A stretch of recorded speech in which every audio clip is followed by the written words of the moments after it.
Class 6 Hindi किसले भागवन और इसका अध्याय पहला हमारा अरमान। इस चैप्टर के हम लोग सारे अभ्यास के प्रश्न हल करेंगे। ये कविता है अरमान और इनके लेखक हैं राम नरेश त्रिपाठी। काफ़ी अच्छी कविता है, इसको आपको देखिए। इसका पहला सवाल है, प्रस्तुत कविता में गरीबों को गले लगाने एवं सुखी बनाने की बात क्यों कही गई है, वो हमें बताना है। देखिए इसकी दूसरी जो पंक्तियां हैं, जो लोग गरीब भिखारी हैं जिन पर न किसी की छाया है, हम उनको गले लगाएंगे, हम उनको सुखी बनाएंगे। तो ये बातें क्यों कही गई है, यही हमें बताना है। ठीक है, तो इसका आंसर हम ऐसे लिखेंगे, समाज में जो लोग गरीब हैं या समाज में जो लोग सहायता से वंचित है, ऐसे लोगों को गले लगाने एवं सुखी बनाने से समाज में समता और लोग सुखी होंगे। ठीक है, समाज बराबरी स्तर पर होगा, लोग सुखी होंगे। अतः सुखमयी समतापूर्ण समाज की स्थापना के लिए कविता में गरीबों को गले लगाने एवं सुखी बनाने की बात कही गई है। समझ में आ गया? तो ये आपका फाइनली आंसर हो जाता है। दूसरा देखिए क्या है, इस कविता में हारे हुए व्यक्तियों के लिए क्या कहा गया है। देखिए ये जो तीसरी पंक्तियाँ हैं, जो लोग हार के बैठे हैं, उम्मीद मार कर बैठे हैं, हम उनके दिमागों में फिर से उत्साह जगाएंगे। यानी उनको उत्साह, जो लोग हतोत्साहित हैं, हार के बैठ गए हैं, उनके दिमाग में फिर से उत्साह जगाने की बात कही गई है। ठीक है, तो इसका आंसर हमारा काफ़ी सिंपल तरीके से ऐसे लिखेंगे, इस कविता में हारे हुए व्यक्तियों के लिए कहा गया है कि जो लोग हार चुके हैं, अपना उम्मीद खो चुके हैं, ऐसे हतोत्साहित लोगों के दिमाग में फिर से उत्साह जगाने की आवश्यकता है। यानी उत्साह जगाएंगे। समझ में आ गया? तो ये आपका आंसर हो गया। आइए इसके बाद देखिए आगे बढ़ते हुए तीसरा क्या है, इन पंक्तियों के भाव स्पष्ट हमें करना है। देखिए इन पंक्तियों के माध्यम से कवि क्या कहना चाह रहा है वही हमें बताना है। रोको मत आगे बढ़ने दो, आज़ादी के दीवाने हैं, हम मातृभूमि की सेवा में अपना सर्वस्व जो लगाएंगे। ठीक है, हम अपना सर्वस्व लगाएंगे। देखिए ये पंक्तियाँ जो है कवि क्या कहना चाह रहा है वो हमें भाव बताना है। तो इसका आंसर हमारा इस तरीके से होगा। देखिए ये वाला, प्रस्तुत पंक्तियों से यह भाव है कि हमें रोको मत, आगे बढ़ने दो, आज़ादी हमें प्रिय है, अपनी मातृभूमि यानी भारत की सेवा में अपना सब कुछ तन मन और धन सभी समर्पित कर देंगे। यानी सर्वस्व समर्पित कर देंगे। तो समझ में आ गया? तो ये आपका आंसर हो गया। इसके बाद देखिए चौथा सवाल क्या है, बूढ़े और पूर्वजों का मान बढ़ाने के लिए हमें क्या क्या करना चाहिए। तो इसका आंसर होगा, बूढ़े और पूर्वजों के मान बढ़ाने के लिए हमें कर्तव्यपरायण, लगन के पक्के और सत्यनिष्ठ बनना चाहिए। क्योंकि हमारे पूर्वज जो थे वीर धुन के पक्के एवं सच्चे थे, उनका हम मान बढ़ाएंगे। ये इसका आंसर हो गया। देखिए इसके बाद पांचवा सवाल, क्या आप कभी किसी चीज़ से हारे हैं? यदि हाँ तो अपने हार को जीत में कैसे बनाया है। आपको अपने से करना है। तो आप इसका आंसर कैसे लिखेंगे? काफ़ी अच्छे से आपको ऐसे लिखना है, हाँ गणित के कठिन प्रश्न मुझे हरा देते थे।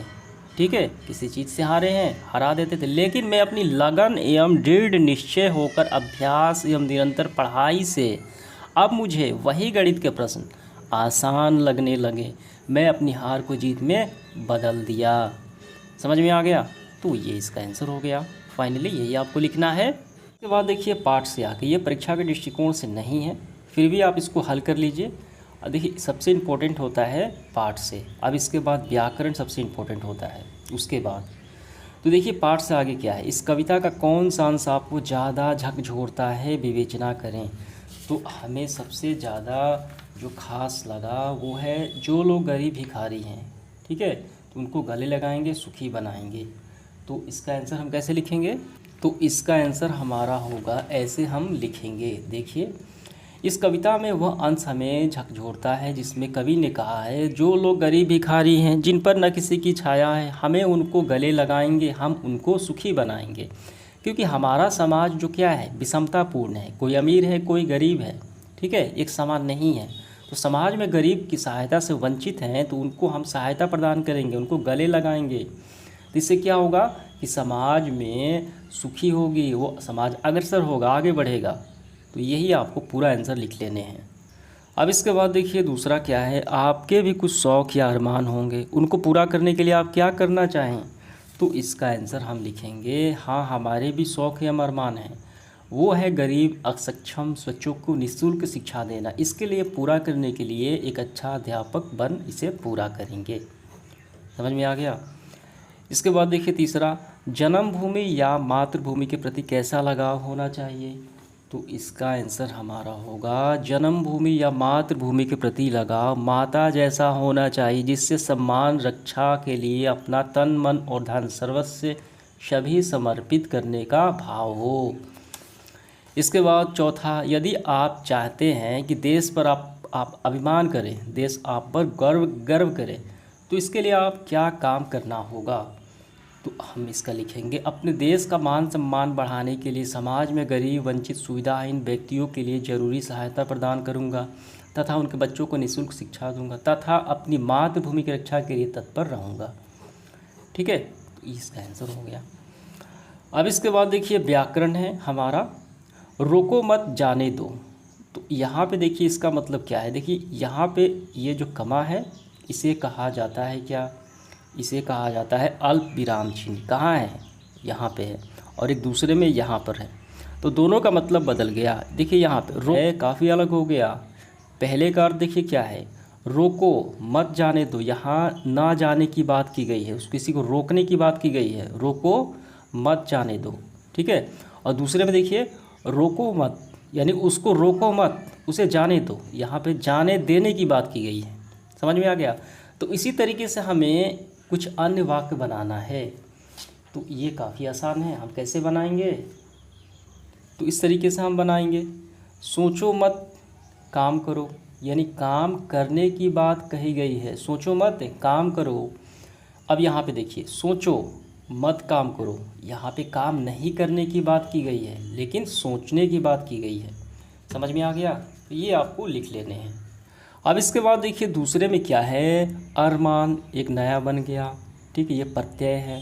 ठीक है, आखिरी लगता है, अरमान बन गया। इसी तरीके से हमें मान लगाकर बनाना है। तो हम यहाँ पे लगाएंगे मान, तो बन गया क्या, अपमान। ठीक है, तो मान लगाएंगे तो बन गया अभिमान। सम्मान लगाएंगे तो बन गया क्या, ये बन गया सम्मान। मान लगाएंगे तो बन गया क्या, बुद्धिमान बन गया। फिर मान लगाएंगे तो ये बन गया गतिमान। काफ़ी आसान है। तो इस तरीके से आपका चैप्टर पूरा हुआ। धन्यवाद।